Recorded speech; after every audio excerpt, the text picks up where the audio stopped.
যায়। আর সূরা বাকারার তেলাওয়াত ছেড়ে দিলে আক্ষেপ আসে। কি আসে? আক্ষেপ। আর বিখ্যাত হাদিস তো আপনারা জানেন সবাই, খায়রুকুম মান তাআল্লামাল কুরআনা ওয়া আল্লামাহু। পৃথিবীতে যত মানুষ আছে তাদের মধ্যে সবচেয়ে শ্রেষ্ঠ মানুষ তারাই যারা কোরআন নিজে শেখে এবং অন্যকে শেখায়। আগে নিজে শেখে, এরপর অন্যকে শেখায়।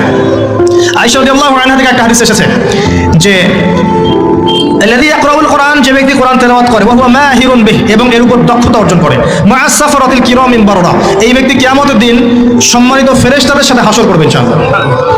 ওয়াল্লাযী ইয়াকরাউল কুরআন ওয়া ইয়াতাতা'উ ফীহি, আর যে ব্যক্তি কোরআন তেলাওয়াত করে কিন্তু করতে গিয়ে আটকে যায়, ওয়া হুয়া আলাইহি শাক্কুন, তার জন্য এটা কষ্টকর হয়, বারবার পড়তে পড়তে আটকে যায়, ফালাহু আজরান, তার জন্য ডাবল পুরস্কার আছে।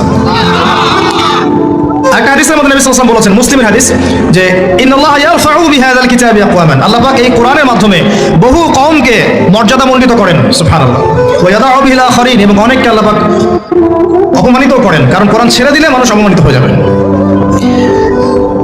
কোরআন যার ভিতরে নাই তার দৃষ্টান্ত দেওয়া হয়েছে একটা উজাড় ঘরের মতো, একটা ঘর যার মধ্যে কোনো কিছু নাই, বিরাট একটা ঘর। আর একজন ব্যক্তি যার ভিতর কোরআন নেই তার দৃষ্টান্ত হচ্ছে ওই ঘরটার মতো।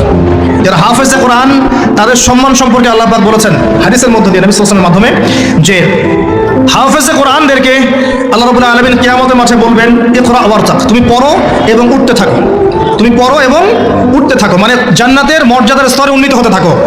যেখানে তোমার তেলাওয়াত শেষ হবে জান্নাতে তোমার মর্যাদা শেখানো হবে ইনশাআল্লাহ। অসংখ্য হাদিস আছে। যখন আপনি বিশুদ্ধ করে তেলাওয়াত করা শিখবেন তখন নিঃসন্দেহে আয়াতুল কুরসি পড়বেন না?